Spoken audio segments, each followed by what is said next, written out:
The rain had been falling over Paris for 3 days straight, turning the cobblestones of the Quartier du Marais into rivers of mud and making the November air thick with the smell of wet stone and wood smoke.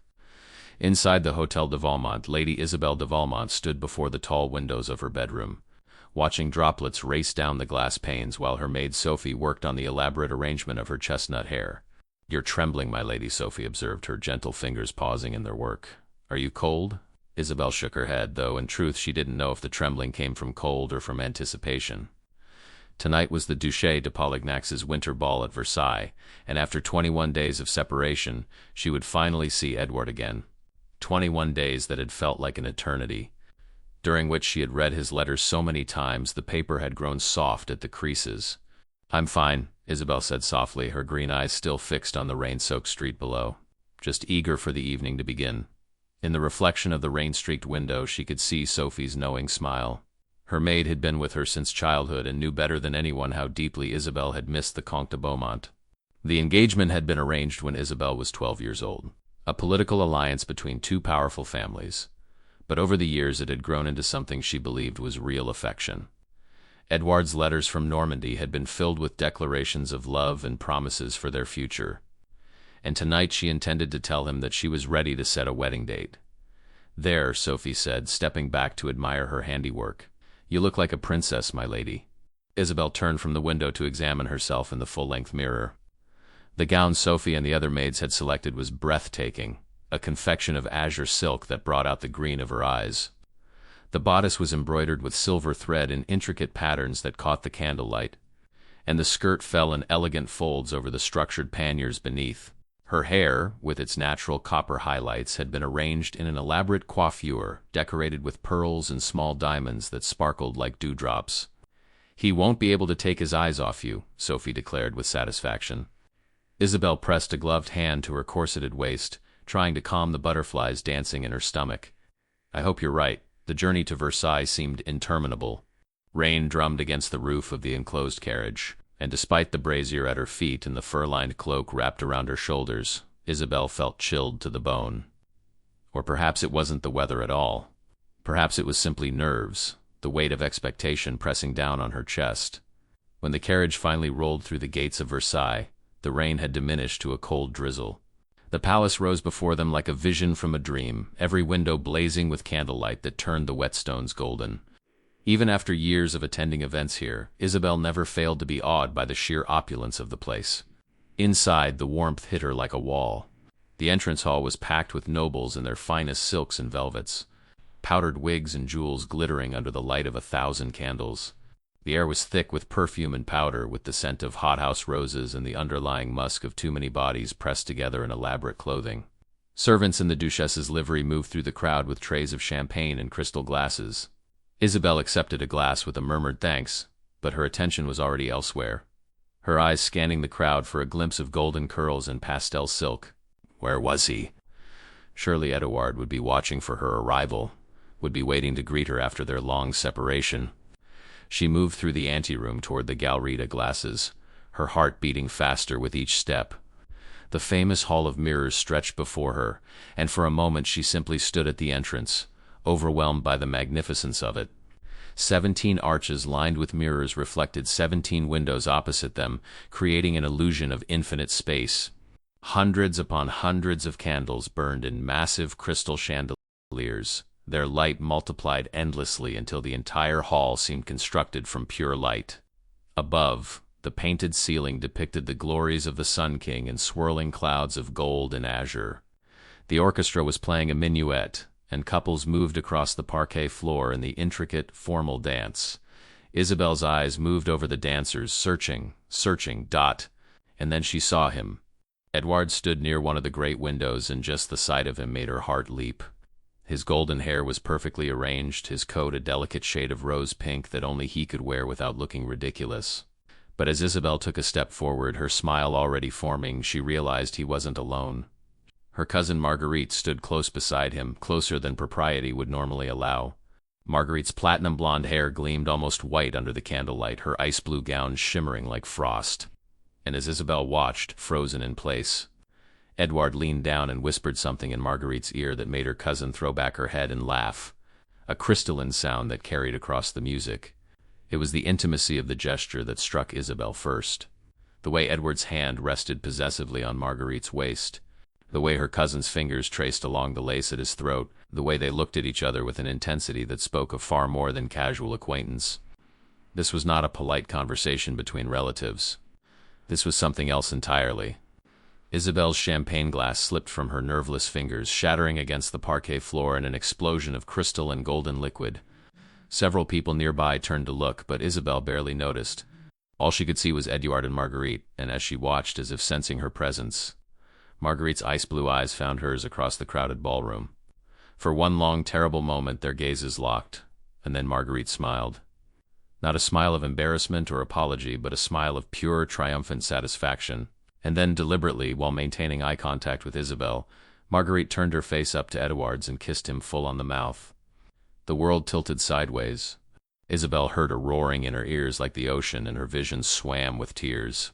She needed to leave, now, before she broke down completely, before she gave the gossips even more to talk about than they would already have after witnessing that kiss.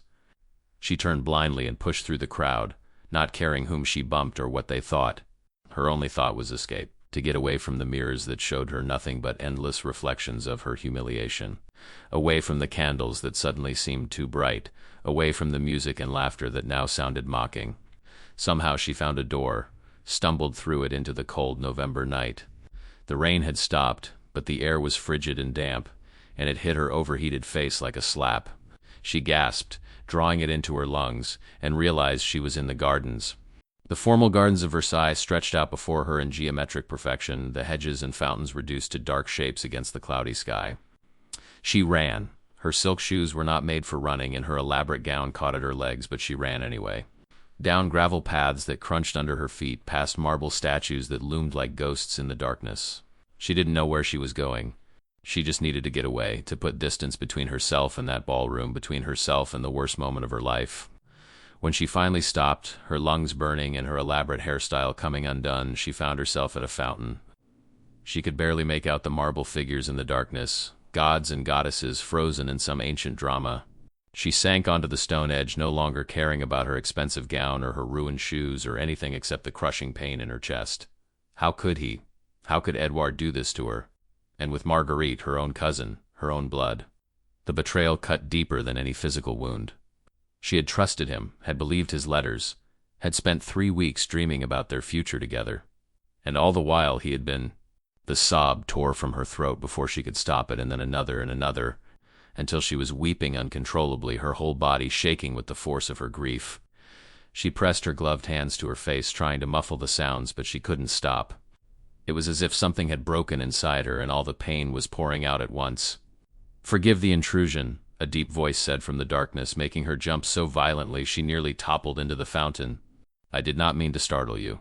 Isabel looked up hastily, trying to wipe away her tears, though she knew her face must be a ruin of cosmetics and grief.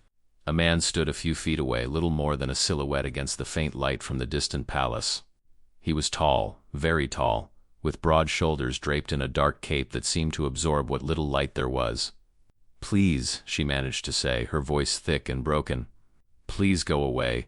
But instead of leaving, he moved closer, and as her eyes adjusted to the darkness, she could make out more details. Long black hair tied back with a ribbon. Strong aristocratic features. And eyes that caught the faint starlight with an almost silver gleam. "I cannot do that," he said, his voice carrying an accent she couldn't immediately place. Not when a lady is in such obvious distress. He produced a silk handkerchief and held it out to her. "Please." Isabel took it with trembling fingers, pressing it to her tear-stained cheeks. It smelled of sandalwood and something else, something masculine and unfamiliar. "You don't understand," she whispered. "I cannot be seen like this. If anyone knew, no one will know," he interrupted gently. "These gardens are vast, and everyone is inside dancing. Your secret is safe with me." There was something in his voice, a quiet authority that made her believe him. She looked up at him properly for the first time. He wore dark clothing, a navy coat richly embroidered with silver thread, and everything about him spoke of power and wealth. His face was striking rather than handsome, all strong lines and sharp angles, with a small scar above his left eyebrow that somehow added to rather than detracted from his imposing appearance. "Who are you?" she asked. Alexandre de Saxe-Noir, he replied, inclining his head in a slight bow. Isabelle's breath caught. Prince Alexander. She had heard of him, of course. Everyone had heard of the Prince de Saxe-Noir, one of the wealthiest and most powerful men in Europe. He was known for his vast estates, his political influence, and his notorious avoidance of court life. What was such a man doing here, alone in the gardens? "You're staring," he observed, and she thought she detected a hint of amusement in his voice. "I'm sorry," she said quickly. I didn't expect to find me lurking in the gardens like some villain from a novel." His tone was definitely amused now. "I assure you I have no nefarious intentions. I was simply seeking some air. The atmosphere inside is suffocating." Despite everything, despite her broken heart and ruined evening, Isabelle found herself giving a small, watery laugh. "That's certainly one word for it. You're Lady Isabelle de Valmont," Alexandre said, and it wasn't a question. "How did you know?" "Your portrait hangs in the Western Gallery. Your father commissioned it last year, if I recall correctly." He paused. "Though the portrait, skilled as it is, does not do you justice. You are far more beautiful in person. Under other circumstances, such a compliment might have pleased her. But tonight it felt hollow. Beauty didn't stop my intended from betraying me with my cousin," she said bitterly. "Then your intended is a fool," Alexandre said flatly. "As is your cousin, for that matter. Anyone who would risk losing you is either blind or stupid or both." His words, spoken with such conviction, struck something deep inside her. "You don't even know me. I know that someone has hurt you deeply," he replied. "And I know that whoever did so does not deserve your tears." And then, inexplicably, impossibly, she found herself telling him everything. The words poured out in a rush, punctuated by fresh tears. She told him about Edouard, about the engagement arranged in childhood, about the letters and the promises. She told him about arriving tonight with such hope, about seeing Edouard with Marguerite, about that triumphant smile and that devastating kiss. She told him everything, because sometimes it's easier to confess your deepest wounds to a stranger than to someone who knows you. Alexandre listened in silence, his expression growing darker with each detail. When she finally fell quiet, exhausted from her confession, he was still for a long moment. Then he spoke, and his voice was as cold as winter ice. "Your cousin is a viper, and your former intended is a peacock with the morals of an alley cat. You are infinitely better off without either of them in your life." Despite everything, Isabelle laughed. It was a small, broken sound, but it was genuine. "You're very direct, Your Highness." "I've found that pretty lies serve no useful purpose," he said. "The truth is often harsh, but at least it's honest." He studied her face in the starlight. "May I tell you another truth, Lady Isabelle?" She nodded, not trusting her voice. "When you entered the ballroom tonight, before you saw whatever drove you to these gardens, you were radiant. You glowed with happiness and anticipation. That light is precious, and it is rare. Don't let unworthy people extinguish it." His words touched something inside her that she hadn't known was broken until it began to heal. She looked up at him, really looked at him, and saw something in his gray eyes that made her breath catch. It wasn't pity. It was something else, something that sent warmth spreading through her chest despite the cold night air. "Why do you care?" she asked softly. "You don't know me." "Perhaps I want to," he replied. "Perhaps in the brief moments I watched you before your world fell apart, I saw something that intrigued me more than anything I've seen in years of traveling across Europe." He paused. "Or perhaps I simply recognize a kindred spirit when I see one." "A kindred spirit?" "Someone who doesn't belong in that palace full of vipers and peacocks," he said. "Someone whose heart is too genuine for their games." They stood there in silence, and Isabelle felt something shifting inside her, like ice breaking apart in spring. The pain was still there, sharp and fresh, but Alexandre's presence somehow made it bearable. "I should go back," she said finally, though she made no move to leave. "Yes," Alexandre agreed. "But you don't have to face them alone." He offered his arm. "Allow me to escort you. Let me be your shield." Isabelle hesitated. Returning to that ballroom on the arm of Prince Alexandre de Saxe-Noir would cause a sensation. But as she thought about walking back in there alone, about facing Edouard and Marguerite and all those curious eyes, the prospect of having this powerful stranger at her side was suddenly very appealing. "Why would you do this?" she asked.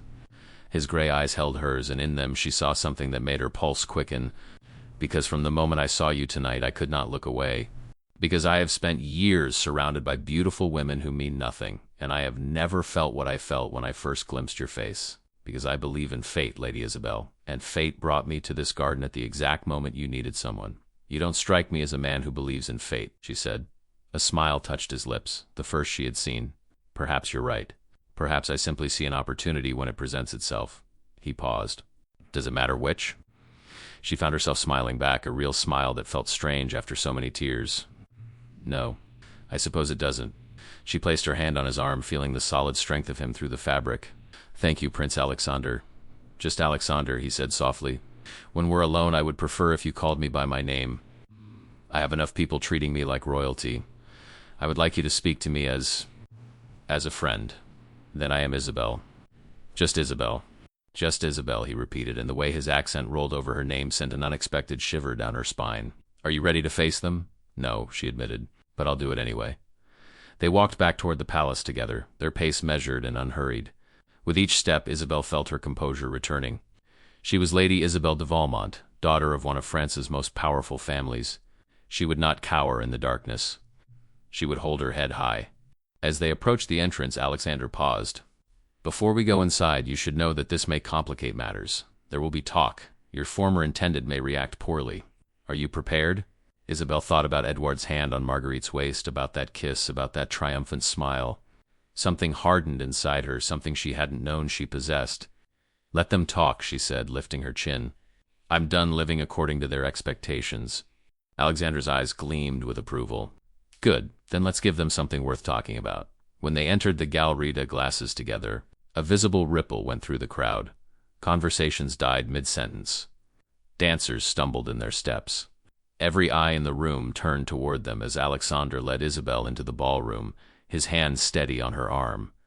Across the room, Edouard's face went pale. Marguerite's ice-blue eyes widened, her calculating gaze flicking between Isabel and Alexander with visible assessment. Isabel met her cousin's stare steadily, refusing to look away first, and she had the satisfaction of seeing Marguerite's confident smile falter. Your former intended is staring, Alexander murmured. I believe we've rattled him. Good, Isabel said, surprised by the steel in her own voice. Would you honor me with a dance? Alexander asked, his voice pitched to carry to the nearest listeners. I confess, I've been hoping all evening for the opportunity. His words were clearly calculated to reach maximum ears, and they succeeded. More whispers, more stares. But Isabel understood what he was doing. He was giving the gossips a different story, one where she had captured a prince's attention rather than one where she had been humiliated. I would be delighted, she replied, matching his volume. The orchestra struck up a waltz, and Alexander led her onto the dance floor. His hand at her waist was firm and sure, making her feel protected rather than merely guided. They began to move, and Isabel discovered he was an excellent dancer, leading her through the steps with effortless confidence. As they whirled across the floor, the mirrors multiplied them into countless couples, all moving in perfect harmony. Isabel was acutely aware of every point where their bodies touched. The warmth of his hand through her glove, the solid strength of his shoulder beneath her fingers. When he spun her, she felt dizzy, though whether from the movement or from something else entirely, she couldn't say. You dance beautifully, she said, looking up at his face. So do you, he replied. Though I suspect you'd make any partner look skilled. That's not true. Edouard always stepped on my toes. Then he's an even greater fool than I thought, Alexander said, and his tone made her laugh. The sound drew more stares, and she saw Edouard's expression darken further across the room, but she didn't care anymore. For the first time in hours, she felt almost happy. When the waltz ended, Alexander didn't immediately release her. Instead, he stood there for a moment, still holding her hand, his eyes locked on hers with an intensity that stole her breath. Thank you for the dance, he said formally, though his voice was rough. Before Isabel could respond, Edouard appeared before them, his handsome face flushed with anger and too much champagne. Marguerite trailed behind him, her expression carefully controlled. Isabel, Edouard said, his voice tight. What is the meaning of this? I arrived to find my intended dancing with a stranger, providing entertainment for every gossip in Versailles. Your intended? Isabel repeated coldly. How interesting that you used that term, considering I just witnessed you kissing my cousin with rather more enthusiasm than a simple greeting would. Warrant Edouard's face went white. Behind him, Marguerite's careful mask slipped for just a moment, revealing surprise that Isabel had confronted them so directly. Several nearby courtiers gasped audibly. You misunderstood what you saw, Edouard said, but his voice lacked conviction. Marguerite was distressed, and I was merely offering comfort. Don't, Isabel cut him off sharply. Don't insult my intelligence. I saw you, Edouard. I saw how you touched her, how she touched you. I saw you kiss her. Unless comfort has taken on an entirely new meaning. What I witnessed was considerably more than consolation. "Darling," Marguerite purred, stepping forward with false concern. "You're making a scene. Perhaps we should discuss this somewhere more private." "I'm making a scene?" Isabel's voice rose slightly. "That's rich, coming from you. You betray me in the middle of a crowded ballroom, but I'm the one making a scene?" Alexander, who had been standing silent at Isabel's side, now spoke. His voice was quiet, but carried an edge of steel. "The lady has made her feelings clear, Beaumont. Perhaps you should accept that your engagement is finished." Edouard turned his anger on Alexander. "And who are you to speak for, Isabel? You're nothing but a foreign interloper. Our engagement has been arranged since childhood. You cannot simply—" "I can do whatever Lady Isabel wishes me to do," Alexander interrupted coldly. "And as for my standing, my bloodline traces back to Charlemagne. Can you say the same? Or did your grandfather purchase his title?" The insult hung in the air like a slap. Edouard's face went purple. "How dare you? I demand satisfaction." "Don't be absurd," Isabel cut in. "There will be no duel. Edward, our engagement is over. You made your choice. Live with it." "You cannot break our engagement," Edward said desperately. "Our families have agreed." The contracts stipulate fidelity and honor," Isabel said firmly. "You have provided neither. I'm quite certain my father will agree that our engagement is void. Now, if you'll excuse me." She turned to Alexander, deliberately showing Edouard her back. "Would you escort me to the refreshment room? I find the air rather stifling here." Alexander offered his arm immediately. "It would be my honor." As they walked away, leaving Edouard and Marguerite standing exposed in the middle of the ballroom, Isabel felt a strange sense of liberation. Yes, her heart was wounded. Yes, she felt betrayed. But she also felt, for the first time in her life, truly free. "That was magnificently done," Alexander murmured. "You're far braver than you realize." "I don't feel brave," Isabel admitted. "I feel terrified. Do you understand what I've just done? The scandal this will cause?" "Your father will be proud that his daughter has standards," Alexander said firmly. "And if he's not, then he's a fool." They found a small salon off the main corridor, one of the many intimate rooms that lined Versailles. Alexander closed the door, muffling the sounds of the ball, and the sudden quiet was almost overwhelming. Isabel sank onto a cream silk settee, exhausted. The events of the evening were catching up with her, the emotional roller coaster leaving her drained. She looked up at Alexander, who stood watching her with those intense gray eyes. "Why are you being so kind to me?" she asked softly. Alexander was silent for a long moment. Then he moved to sit beside her, closer than propriety normally allowed, but not close enough to be truly scandalous. "Do you believe in love at first sight?" he asked. Isabel blinked. I'm not sure. I thought I loved Edouard." "You loved an idea," Alexander said gently. "The security of a planned future. But did you truly know him?" She thought about it. "No," she admitted. "I don't think I did. I've spent the last 8 years traveling across Europe," Alexander said. "I've attended countless balls, met countless beautiful women, princesses, duchesses, ambitious mothers with unmarried daughters, women who wanted my title or my fortune. And I felt nothing but cold detachment." He turned to look at her, and the intensity in his eyes made her breath catch. "Then tonight I entered that ballroom, planning to make a brief appearance and leave as quickly as possible. And I saw you. You were standing at the entrance, the candlelight turning your hair to copper and gold, your whole face lit up with joy. And in that moment everything in my world shifted. I felt as if I had been sleepwalking through my life and had suddenly awakened." Isabel's heart was pounding. "That's impossible." "I know enough," Alexander said firmly. "I know you have courage. I know you value honor. I know that even in your deepest pain you didn't become cruel. And I know that I want to learn everything else there is to know about you. Every dream, every fear, every hope." He took her hand in his. "I want to wake up every morning and see your face. I want to grow old watching you. I'm not asking you to love me immediately. I understand your heart needs time to heal. But I am asking you to give me a chance. Let me court you. Let me show you what real devotion looks like." Tears were streaming down Isabel's face again. But these were different tears. "If you're mad, then I'm mad," Alexander agreed. "But I've never been more certain of anything. If after time you find you cannot return my feelings, I will accept that. But please, Isabel, don't dismiss this simply because it's unexpected." Isabel looked at him, at his strong features and sincere expression, at the way he held her hand as if it were precious. This was not Edouard with his hollow promises. This was a man of substance. "I'm not in a position to enter into any courtship right now," she said slowly. "My engagement just ended in the most public way possible. My reputation is probably in ruins. I need time." "I understand," Alexander said, though disappointment flickered in his eyes. But Isabel continued, I would not be opposed to seeing you again, to getting to know you better. As friends, at least to start. The smile that broke across Alexandra's face was like sunrise. Friends, he agreed. To start with, may I call on you tomorrow? Tomorrow afternoon, Isabel said. I suspect the morning will be spent dealing with the aftermath. Tomorrow afternoon, then. He glanced toward the door. Should we return, or would you prefer to leave?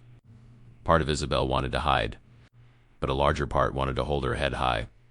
We should return. I won't let them think they drove me away. Excellent, Alexander said. Shall we scandalize them further by dancing again? Absolutely, Isabel said, finding herself smiling. They returned to the ballroom and spent the rest of the evening dancing and talking, much to the fascination of the assembled court. Edouard and Marguerite had disappeared. The other nobles watched with barely concealed curiosity as Prince Alexander devoted his entire attention to Lady Isabel, laughing at her wit and gazing at her as if she were the only woman in existence. By the time Isabel's carriage rolled through Paris's streets in the early morning hours, the story was already spreading like wildfire. The scandal of the season, perhaps the decade. But as Isabel watched the first hints of dawn touch the sky, she found she didn't care. Her heart still ached, but underneath the pain, she felt something else. Hope. The sense that her life had suddenly opened up to reveal entirely new horizons. And at the center of those horizons was a tall man with black hair and gray eyes who looked at her as if she were the most precious thing in the world. The next afternoon, Alexander called at the Hotel de Valmont. He arrived in an elegant black carriage that caused quite a stir among the neighbors. Isabel received him in the blue salon, feeling nervous in a way she hadn't expected. Her father had been surprisingly understanding. When she explained what she had witnessed, his face had turned purple with rage. That worthless puppy. The engagement is ended, absolutely ended. Her mother had been more concerned with social implications. But even she agreed Isabel couldn't marry a man who had publicly betrayed her. The fact that Prince Alexander was now showing interest had softened the blow considerably. Now, watching Alexander enter the salon in daylight, Isabel felt her heart skip. He was even more striking than she remembered, wearing a deep burgundy coat, his black hair tied back neatly. He carried white roses so fresh that water still clung to their petals. Lady Isabel, he said, bowing before offering the flowers. Thank you for receiving me. They settled into formal conversation. But underneath the conventional exchanges, Isabel could feel a current of awareness between them. How are you faring? Alexander asked after the maid withdrew. After last night? Surprisingly well, Isabel said honestly. There's been drama, of course, but I feel relieved, as if a weight has been lifted. Good. You deserve to be free of obligations to people who don't value you. My aunt came this morning, Isabel added, her voice hardening. Marguerite's mother. She tried to excuse her daughter's behavior. When I refused, she became angry. She said I was throwing away a good match out of jealousy, that I would regret my decision when I found myself alone and unmarried. Your aunt is a fool, Alexander said flatly. And if she believes her daughter's behavior was merely friendly, she's either blind or complicit. I think it's the latter. Marguerite has always been jealous. My family has more wealth, more influence. Stealing my intended was her way of proving she could take whatever she wanted. Then she's about to learn about consequences, Alexander said, steel in his voice. Because she's made an enemy of me, and I have a very long memory, Alexander, Isabel said softly. You don't have to fight my battles. Perhaps not, but I want to. I want to shield you from every hurt. I want to be your fortress against the world. That's a lot to promise someone you barely know. I know enough, he said, echoing his earlier words. And I want to know more. Isabel, I meant everything I said last night. I know it's too soon, but my heart is telling me you are the woman I've been waiting for my entire life. How can you be so certain? Because if this were merely excitement, it would have faded by now, but it hasn't. It's stronger. Every moment I spend with you confirms what I felt the instant I saw you. Tears pricked at Isabel's eyes. How different this was from Edouard's courtship. Alexander spoke with such conviction it was impossible not to believe him. I'm scared, she admitted. Yesterday I thought I knew my future. Today everything has changed. I feel like I'm standing on a cliff. Then let me jump with you, Alexander said, taking her hand. Let me be the one who ensures you land safely. Let me be the person you can trust absolutely. Isabel looked at their joined hands. She thought about Edouard's casual cruelty. She thought about all the years wasted. And then she looked at Alexandra's sincere face and felt something shift in her chest. I'm not ready to love again, she said honestly. Not yet. I'm not asking you to love me yet. I'm just asking you not to close the door. You already are worthy, Isabel said softly. The question is whether I can trust my own judgment. I was so wrong about Edward. What you felt for Beaumont was the affection of habit. What we have is entirely different. It's like lightning. Yes, that's frightening. But it's also real in a way your engagement never was. He was right, Isabel realized. What she felt when Alexander looked at her was thrilling and terrifying and completely overwhelming, but it was undeniably real. All right, she said. Court me properly. Show me this is real, but I'm not making promises. Won't rush into another engagement. I wouldn't want you to. Take all the time you need. I'll wait. They spent the afternoon talking. Really talking. Alexander told her about his travels, about palaces in St. Petersburg and canals in Venice, about exotic spices in Constantinople and the wild beauty of Scotland. He spoke of books and philosophy, art and music, his dreams for his estates. And Isabel opened up in return, telling him about her childhood. Her mother's garden where she hid from court pressures. Her love of reading, her secret desire to do something meaningful beyond being a decorative wife. You could, Alexander said thoughtfully. If you married me, you would have resources most women never dream of. You could patron artists, fund schools, support worthy causes, make a real difference. If I married you, Isabel repeated with a small smile. You're very confident. I prefer to think of it as being realistic about the inevitable outcome, Alexander replied with his own slight smile, but one step at a time. When Alexander finally left as the sun began to set, promising to call again the next day, Isabel stood at the window watching his carriage disappear. Sophie came to stand beside her. He's very handsome, Sophie observed, and clearly smitten. He is, isn't he? Sophie, do you think I'm being foolish? Moving from one man to another so quickly? I think the prince is nothing like the Comte, Sophie said carefully. The Comte was all words. But when the prince looks at you, it's like you're the only person in the world. That's not something a man can fake. Isabel hoped she was right, because despite all her cautions, she could feel herself falling for Alexander. It was terrifying and exhilarating, like riding at full gallop with no idea where you might end up. The following weeks passed in a whirlwind. Alexander called every day, bringing flowers and gifts, taking her for drives through Paris, escorting her to the opera and theater. He was attentive without being overwhelming, giving her space when needed, but always making his feelings clear. The scandal gradually transformed into a romantic tale. The gossips who had been ready to condemn her now sighed over the obvious devotion between the prince and Lady de Valmont. Even initial critics were won over by Alexander's courteous behavior and clear adoration. Edward and Marguerite, meanwhile, became social pariahs. When the full details of their months-long affair emerged, public opinion turned firmly against them. Marguerite's reputation was destroyed. Edouard found himself mocked and scorned. Isabel might have felt sorry for them if not for the fact that Marguerite continued spreading malicious rumors, claiming Isabel had been carrying on with Alexander before ending her engagement, that she had seduced the prince to make Edward jealous. The rumors were ridiculous, easily disproven, but they still stung. About a month after the ball, Alexander arrived looking particularly serious. He requested a private audience, and Isabel received him in the blue salon with growing concern.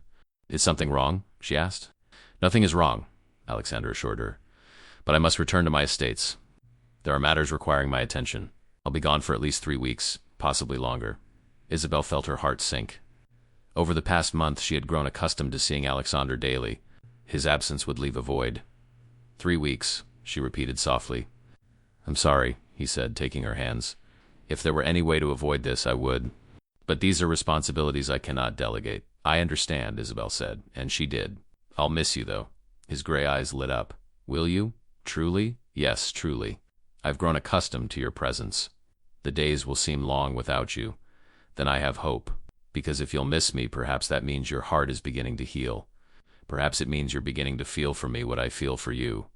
Isabel looked up at him. Over the past month, she had come to know him well. His intelligence and kindness, his wit and passion that he kept carefully controlled. She had learned he treated servants with respect, was generous to those in need, read poetry and played piano, and had a remarkable voice. She had learned he was everything Edouard had never been. And somewhere along the way, without realizing when, she had fallen in love with him. Alexander, she said softly, I need to tell you something. What is it? When you left that first day, I told myself I was being practical, that I needed time to heal, and that was true. But somewhere over these past weeks, I realized something. I realized my heart had already made its choice.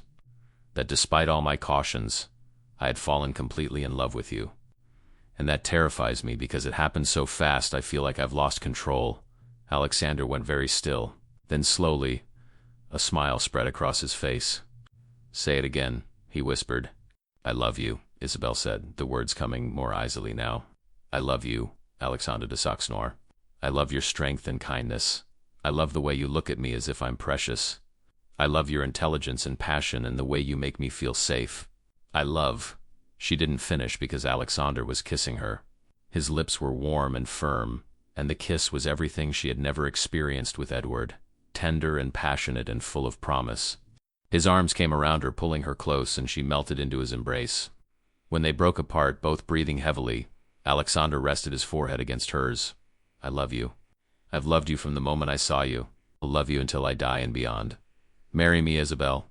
Be my wife, my partner, my everything." "Yes," Isabel said, tears streaming down her face. "Yes, I'll marry you. Just everything."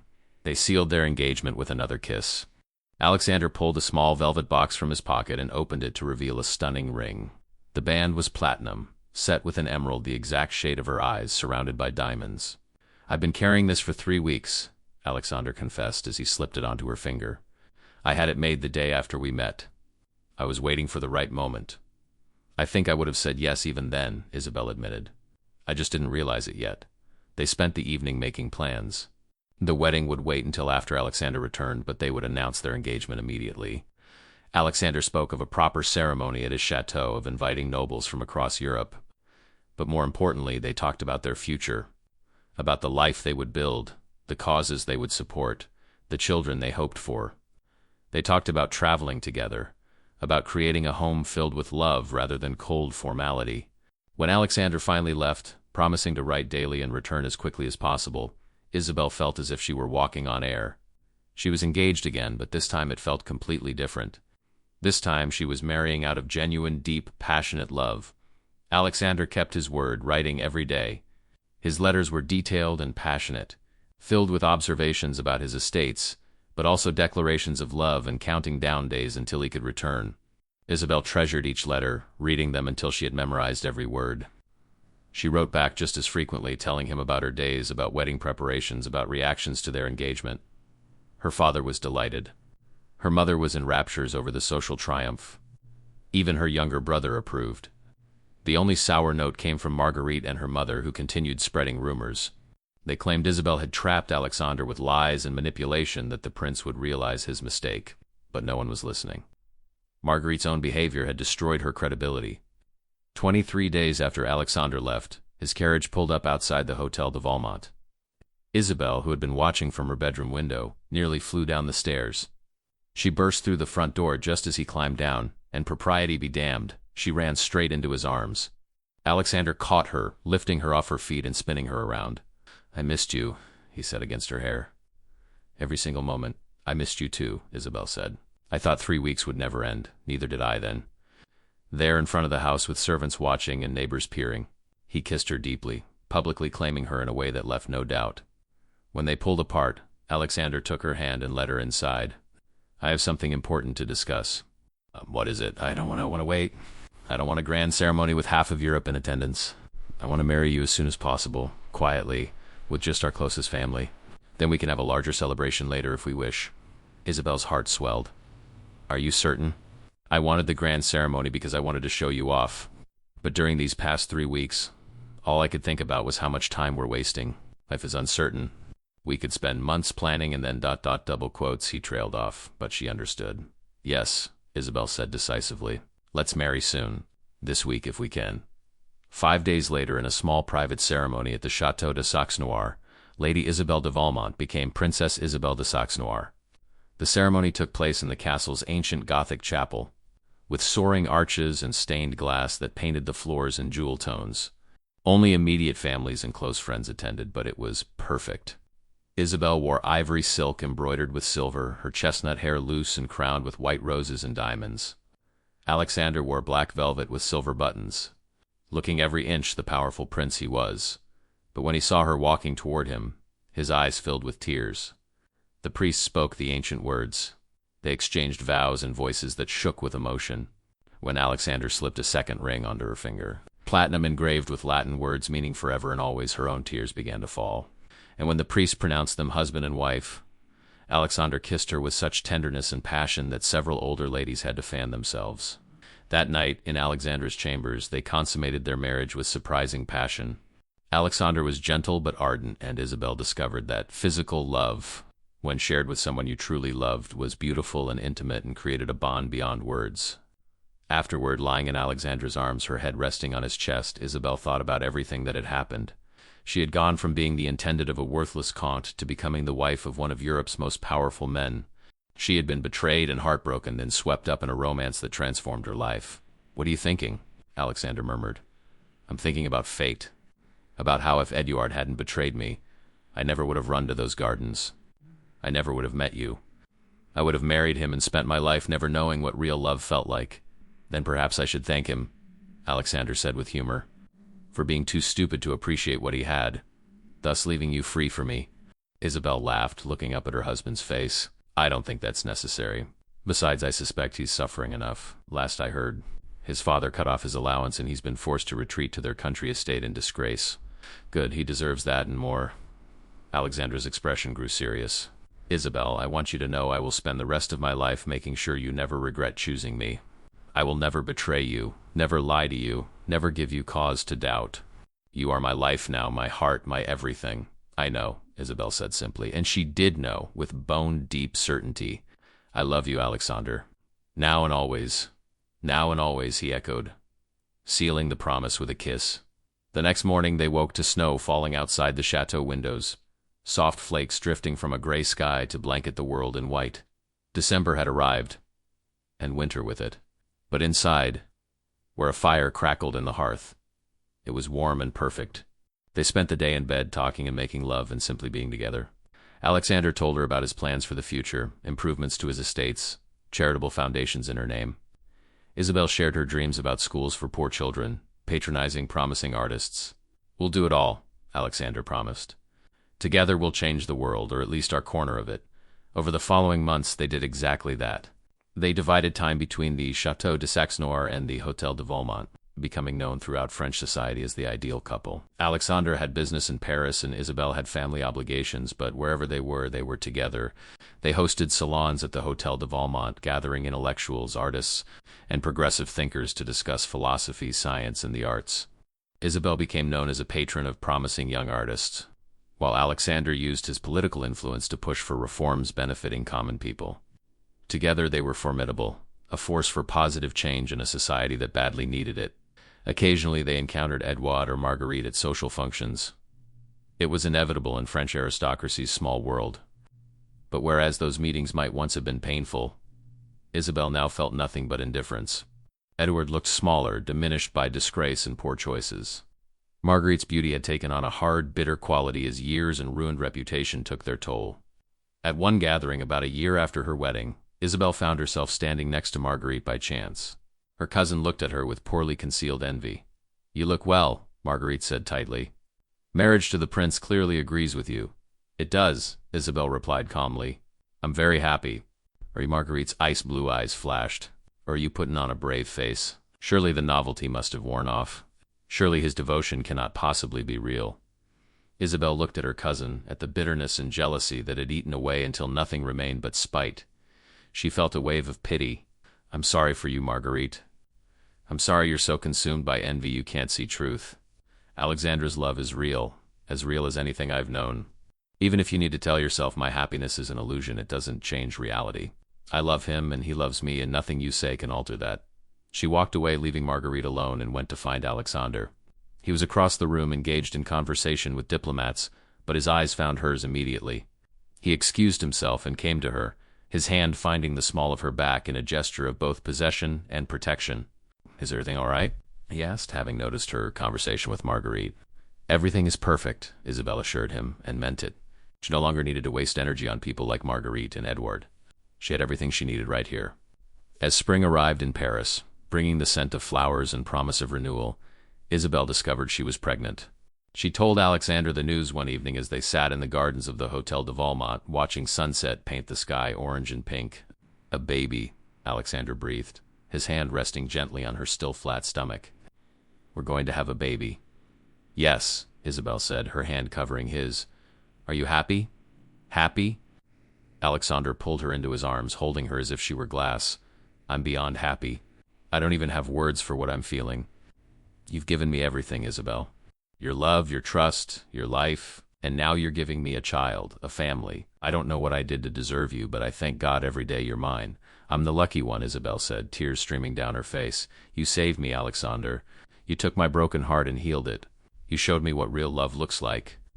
You gave me a life beyond anything I dreamed possible." "Then we're both lucky," Alexander said softly, "because we found each other when we needed each other most. Because fate or chance or divine intervention brought us together in those gardens on that cold November night, and because we were both brave enough to take a chance on something unexpected and extraordinary." They sat together, as the sun set, planning for their future, for the child who would come in autumn, for all the years of love and partnership stretching before them. And as the first stars appeared in the darkening sky, Isabel reflected on how far she had come from that devastated young woman weeping in the gardens. She had been betrayed by the man she thought she loved and humiliated by her own cousin. She had felt her world crumbling, had believed her life was over. But from that moment of greatest despair had come something miraculous. She had found true love, the kind of deep, passionate, soul-deep connection most people only read about. She had found a partner who valued her mind as much as her beauty, who supported her dreams, who loved her not for what she could give him but for who she was. And she had learned that sometimes the greatest blessings come from the most painful losses, that sometimes you have to lose everything you thought you wanted to find what you truly need, that the betrayal that breaks your heart can also set you free to find something far better than you ever imagined. 9 months later, on a crisp autumn evening, Isabel gave birth to a healthy baby boy with his father's black hair and his mother's green eyes. They named him Charles Alexander, and when Alexander held his son for the first time, tears streamed down his face. "Thank you," he whispered, his voice breaking. "Thank you for this gift. Thank you for loving me. I've been my wife and the mother of my children. And thank you for everything." As Isabel looked at her husband holding their child, surrounded by all the love and joy they had built together from the ashes of betrayal, she knew she had found her happy ending.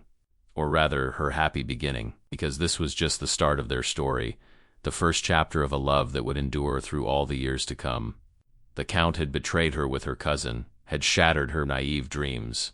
But in doing so, he had inadvertently given her the greatest gift of all. He had set her free to be claimed by a wealthy prince who saw her true worth and loved her with a devotion she had never known was possible. And really, what better revenge could there be than living well, than finding true love, than building a life filled with passion and purpose and genuine happiness? As Isabel drifted off to sleep that night, her husband on one side and her newborn son carefully cradled on the other, she sent up a silent prayer of gratitude, not to Edouard or Marguerite, who had meant to destroy her but had instead led her to her destiny, but to whatever force had brought her to those gardens at Versailles, cold and heartbroken and lost, to whatever power had placed Alexander in her path at the exact moment she needed him most. Because sometimes the worst thing that ever happens to you turns out to be the best thing that ever happened to you. And sometimes when one man betrays you, it's only to clear the way for the right man to claim you as his own.